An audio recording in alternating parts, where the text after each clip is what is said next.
This video is sponsored by War Thunder. What if I told you that in China, there's a city that's specifically known for having a massive population of gay people? And before you rush to the comments, they aren't being held there against their will. No, this city is simply known for accepting and welcoming of the LGBTQ community. Introducing Chengdu, also known by locals as Gaydu. Now, among the West, there seems to be an idea that China is a nation that is anti-gay. Now, whilst this isn't necessarily wrong, so to speak, as they're definitely not as progressive as some Western countries, I also don't exactly believe media from the West has painted a full picture of China's stance on the topic of LGBTQ rights. For starters, internally right now, there is a huge dichotomy between the people's view of those who are gay and trans compared to the government's view of those who are gay and trans. Now, for various of reasons, there's not going to be protests about it in China, but that of course doesn't necessarily mean that the people unanimously side with the government, which is exactly what I want to talk about first. Are you ready? In case you didn't know, at around 70 million, China has the largest absolute number of LGBTQ individuals globally, though that's simply due to the sheer overall population size. Look, there's a few figures out there which estimate the percentage of Chinese people who support the LGBTQ community and the legalization of gay marriage. And there's TikTok videos out there which have been made that reference the research paper, The Possible Reasons for the Declining Fertility Rates in China. Now, in it states 96% of Chinese people are neutral or supportive of legitimate homosexuality. Tankies, so to speak, like to toss that number around, trying to make China sound more accepting than it actually is. So I had a read, and lo and behold, it was an extremely small sample size of only 35 people. Therefore, to be fair, I'm going to disregard arguments that use that as a basis.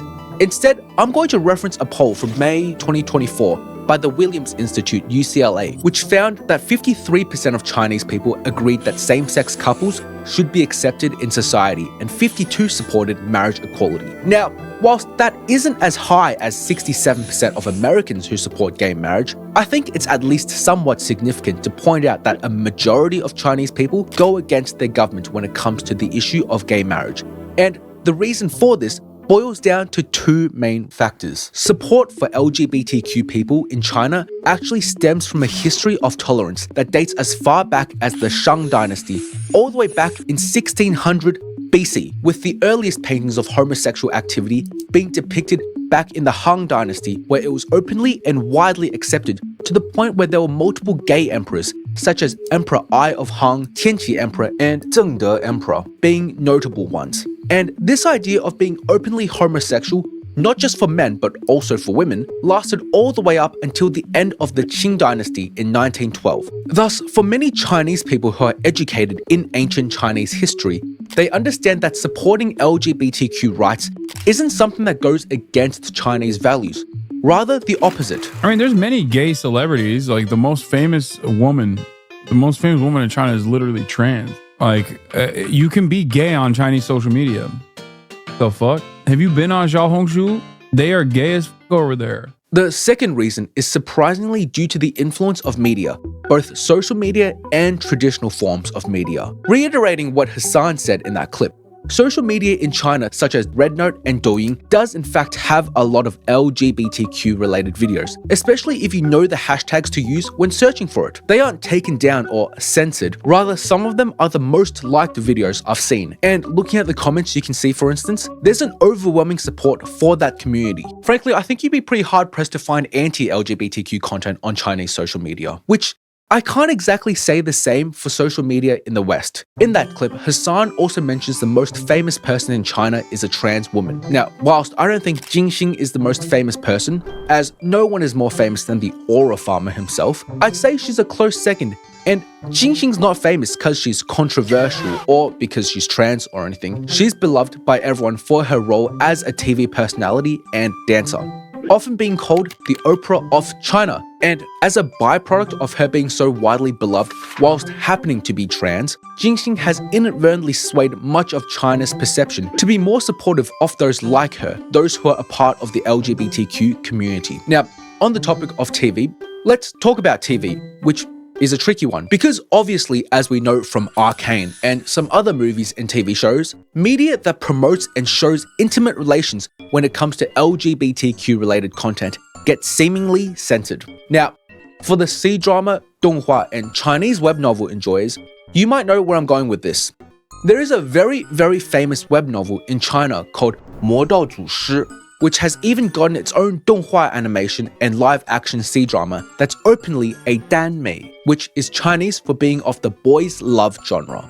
Like, this was so popular that it averaged 69.2 million views per episode, which, by the way, is getting into the same territory of viewership as the finale Seinfeld had. And this was allowed to air despite the characters being canonically gay, which has even been confirmed by the author herself. And everyone is aware of the fact that these characters aren't just very good mates. Anyway, keep this in mind because I'm going to talk more about it when I talk about the government's perception on LGBTQ culture. So yeah, this along with a slew of other very famous Chinese movies and TV shows depicting homosexuality has of course helped garner support from the Chinese people who are fans of these shows, shaping their public attitudes towards the LGBTQ community to become increasingly favorable and more tolerant. 中国的 gay 都是哪里？成都。成都。成都人。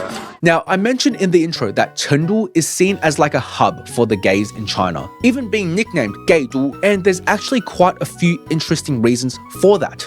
While same-sex unions aren't legally recognized in China, Chengdu is often cited for hosting many symbolic gay weddings, simply due to the open-mindedness of the city. Queer communities tend to gravitate towards bigger, more tolerant cities, since it allows for both distance from family expectations and more chances to work, make friends, and build a life. For that reason, it's already narrowing it down to like 5 cities. Chengdu has also been politically and economically shielded by coastal giants like Shanghai, Guangzhou, Shenzhen, and that arm's-length relationship with the political center in Beijing has at times meant a lighter touch on things like cultural events, gay bars, and other LGBTQ-related activities. Policies carried out with a bit more flexibility compared to other cities. Additionally, Sichuan, which is the province Chengdu is located, leans heavier towards Taoism and Buddhism, both emphasizing harmony and letting people live freely. This is opposed to other areas I mentioned where collectivism and modern interpretations of Confucianism is what most people follow. In Confucian philosophy,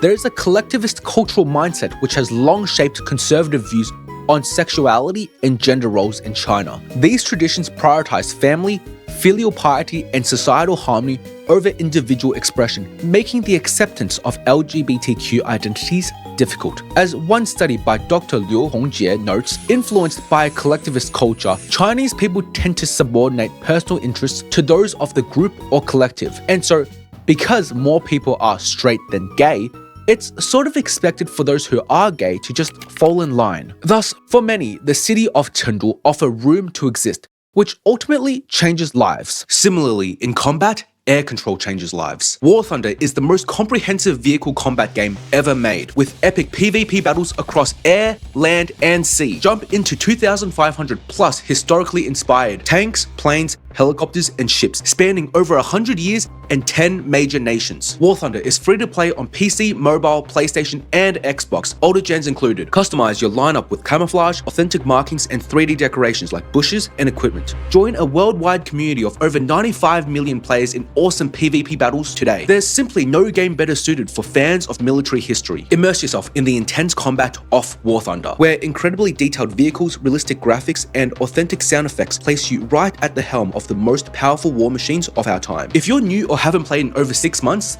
use my links below to claim exclusive bonuses on PC and consoles, premium vehicles, premium account time, boosters, and more. Hit the links in the description or pinned comment to download today. Now, back to where we left off.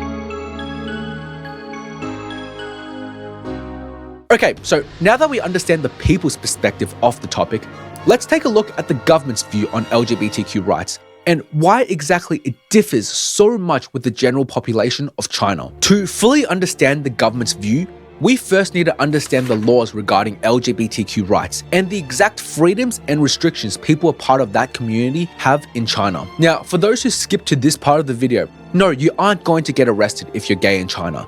China actually decriminalized homosexuality before the United States did in 1997, and then in 2001, they removed it from the list of mental illnesses. It wasn't until 2003 that the United States had a nationwide decriminalization of homosexuality. Surprisingly, for a short period of time, China was actually seen as the more progressive nation.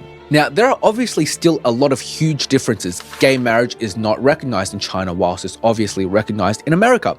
But that doesn't mean it's illegal to be gay in China. There's a difference between decriminalization and legalization. By virtue of the authority vested in me as the Deputy Commissioner of Civil Marriages, I now pronounce you married under the laws of the state of California. You may seal these vows with a kiss. So this couple, like many others, they went out of the country to obtain a marriage certificate. And this is mostly for sentiment reasons because obviously in China, there's not going to be any legal recognition of that certificate. But what a lot of people do is that they go back to China to have a wedding ceremony because in China, it's legal to have ceremonies, just like it's legal to express that part of yourself. Now, the reason why this is allowed but the scene of Vi and Caitlyn kissing from the TV series Arcane is censored is due to the government's official stance known as the 3 No's policy on homosexuality, which is no approval, no disapproval, and no promotion. No approval is the reason why gay marriage is not legally recognized. No disapproval is the reason why individuals a part of the LGBTQ community are allowed to express themselves on social media, as well as there being the existence of gay clubs and gay dating apps, like Blued. Fun fact, Grindr was actually owned by a Chinese tech company from 2016 to 2020, but then the US government forced them to sell, citing national security concerns, which, I mean, not to go full conspiracy, probably just meant that some closeted homophobic Republican politicians didn't want to get their nudes getting leaked in China. No promotion, however, is where it gets a little bit more tricky because it's quite hard to draw the line between what counts and doesn't count as promotion. And China's enforcement of this regulation has been inconsistent throughout the years, as there's no logical reason as to why 魔道祖师, a story that's very open about its LGBTQ themes, was allowed, yet Arcane was censored. Obviously, there was outrage in the West. However, those in China actually speculated that it was not the government who was censoring these scenes, rather Tencent and Bilibili, the distributors of the series, who were preemptively self-censoring so as to ensure distribution of the series would be as seamless as possible and not be wrapped around red tape from the Chinese government, possibly causing delays. Now, is there any proof? No. But thinking about it logically and unbiasedly, considering how much money was at stake with the series, it's at least a rational reason. Something, however, I think that backs this theory though, is that a bunch of people on Chinese social media, like Douyin, posted the deleted censored scenes without any issues of their videos being taken down. Which, by the way, on Douyin, you can't even show too much cleavage without your video being taken down. So it's strange to say the least that they would keep this up. I think it's also important to note that, like these users here state on Xiaohongshu, most people in China boycotted the censored version of Arcane and just used a VPN to watch the uncensored version. Now, circling back to the topic of gay marriage, despite there not being any legal recognition, Chinese people have found a legal loophole so that it's possible to have similar marital rights as a homosexual couple. On July 19th, 2019, an article titled Guardianship Appointment, Bridging Love Within the LGBT Community went viral on Chinese social media. It was first published on the WeChat subscription account of the Nanjing Notary Public Office and detailed how the legal guardianship system could sufficiently protect LGBT rights. Then on August 5th, Beijing Guoxing Notary Public Office announced the first notarization of mutual guardianship agreement requested by special people in Beijing on WeChat. That development meant that same-sex couples were for the first time legally recognized for their relationship outside of a traditional marriage framework. So, you might be wondering, what is guardianship appointment? Initially, guardianship appointment was designed for elderly people to assign their legal guardianship for medical emergencies and manage and assign their beneficiary for commonly owned assets. Since then, gay couples would consult their local notary public office who would formalize their legal obligation to each other through the guardianship appointment mechanism. That being said, for most notarial documents, the couple's relationship is stated as friend rather than spouse. Now, the Chinese government obviously knows what's going on. It's all over social media as some sort of hack. There's zero possibility that with their surveillance, they wouldn't have picked up on gay couples doing it. So if they really wanted to shut it down, they would have. And if you're still dubious about this, I think if there's anything that would help bolster the idea that the CPC is kind of chill like that with the LGBTQ, is that the Beijing municipal government has provided dependent residency status to same-sex partners of legal residence, such as expats, meaning unmarried and same-sex partners can apply for dependent residency status. By the way, you can't even do this in the US, you have to be legally married. Speaking of America though, I want to talk about trans rights. Remember when I talked about xing? She is legally a woman on Chinese documents, as gender reassignment on official identification documents in China is allowed. Obviously, there are some hurdles you need to jump through first to get this. The main one being reassignment surgery, being a non-negotiable. However, this is still more progressive than certain parts of the US, as if xing lived in any of these states, on her ID it would still say she's male. China is now better to queer people, including trans people, than the United States of America is. Now, you might be thinking, China seems like a decent place to live if you're queer. And it very might well be compared to where you are right now. But unfortunately, it's not all bells and whistles for those in the LGBTQ community there. Sociologist Cui Le argues that institutional homophobia in China is deeply rooted in legal, educational, and social systems, creating an environment where LGBT people face discrimination and marginalization. The fact that 53% of Chinese people support LGBTQ rights also means 47% don't, which is still a big figure. But whilst being gay in China is more socially accepted, it's still not the same for those who are trans. According to a survey conducted by Beijing University, Chinese trans students face strong discrimination in many areas of life. In 2017, Chinese Transgender Population General Survey Report additionally found concerningly high levels of transphobia in schools.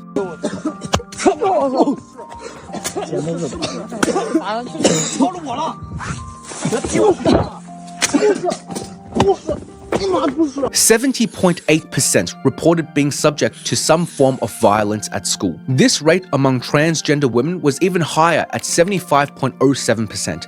Additionally, of these 1,640 respondents, only 6 reported that they have never experienced domestic violence at the hands of natal family members.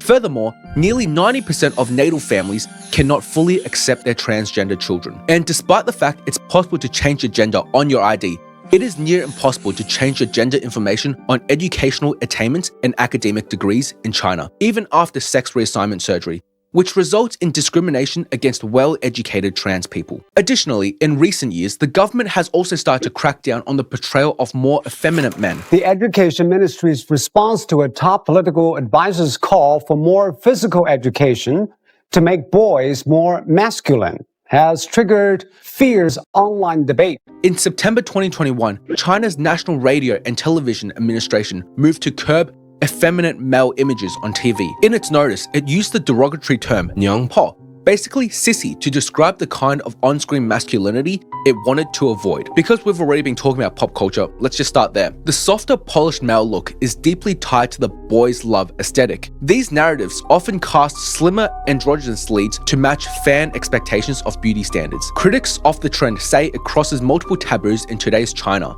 Sexualization in media and objectification of men, anxieties about birth rates and homosexuality. But the conversation doesn't stop at BL. It quickly spills into nationalism, and that's where it gets spicy. A viral take from a couple years ago went something like this: "Soft boys today, a soft China tomorrow." One meme contrasted World Cup star Kylian Mbappe with China boy band tfboys, both 19 at the time, to argue that Western real men win trophies, while China's youth are too pretty, implying national weakness. Now flip the coin to the state's message. Official rhetoric pushes a hard ideal. Men should be muscular, reliable, career-oriented providers, and masculinity equals physical and mental fitness. The Chinese government often links national strength with a strong youth, reinforcing toughness whilst rejecting effeminate depictions. State media warnings frame feminization as a threat to national rejuvenation, and some delegates claim pretty boy culture makes boys timid, less interested in soldier hero archetypes, and ultimately dangerous to a nation's future. So, what does this all add up to? A tug of war. On one side, audiences, especially younger female fans, embrace softer, stylized beauty. On the other, the state promotes a higher patriotic masculinity. That gap exposes a deeper anxiety about what a more androgynous, emotionally open generation means for China's future. Regardless, the idea of government officials gathering around a table and discussing what kind of men should be seen as attractive is so funny to me. Now, I want to analyze exactly why the Chinese government is not willing to promote LGBTQ content in the country, as China, unlike the West, is not founded on Christian values, which is the main driving force behind those who are disapproving of the queer community in America. Ultimately, it comes down to three main reasons. 女的要跟女的，男的要跟男的，这真是太无聊了。这个家庭教育有问题，同性恋肯定是心理问题了。在台湾都合法了，法律是谁创造出来的？犯罪分子创造出来的。啊？你小孩如果他或者说这种，绝对不会，怎么看？收受教育的，给他割开门，不让他们见面。我每天守着他。我都不是这样子，因为感觉很恶心似的。Firstly, honestly, I'm a bit skeptical when it comes to the industry report talking about how over 50% of Chinese people support gay marriage. If we take a closer look, we see that out of those interviewed, 90% of those reside in major cities of Beijing, Shanghai, Guangdong, and their surrounding areas, with only 10% for the rest of China. And just like everywhere around the world, more populated areas tend to have more open-minded people who are accepting of diversity and other people's sexual proclivities. Just take a look at California compared to somewhere like Arkansas. Now, similarly to Arkansas, people in these areas are more conservative and hold deeply ingrained cultural values. This, in China, of course, is the Confucian belief in procreation and carrying on the family lineage. I suspect only the governments in China know the correct figure of how many people actually support gay marriage. Honestly, it might possibly be under 50% still. Hence why they may be hesitant to legalize it, as it may not be the wish of the majority of people in China.